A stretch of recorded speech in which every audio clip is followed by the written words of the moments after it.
What's up guys, in this tutorial I will show you how to fix the insufficient device memory unable to turn on error you are getting when trying to play Free Fire on your iOS or Android device.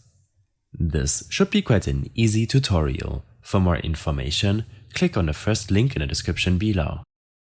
This error usually occurs when you have no storage left when trying to play Free Fire. Make sure to close the game and open up your settings application. For iOS devices, navigate to your general settings and then navigate to your storage settings.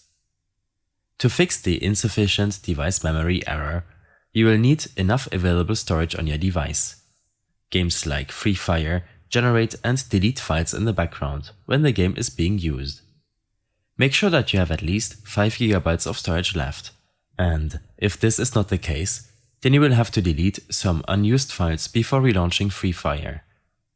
When this is done, reopen Free Fire and the error should be resolved.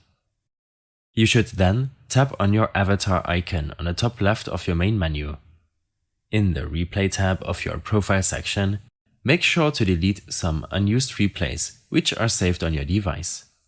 You can in addition disable the Record Game option to prevent Free Fire from using up too much storage on your mobile device. In case you have any further issues or problems following this tutorial, then I suggest following my extensive guide linked in the description below. I hope this helped you out. Leave a comment if you have any questions and see you in the next one.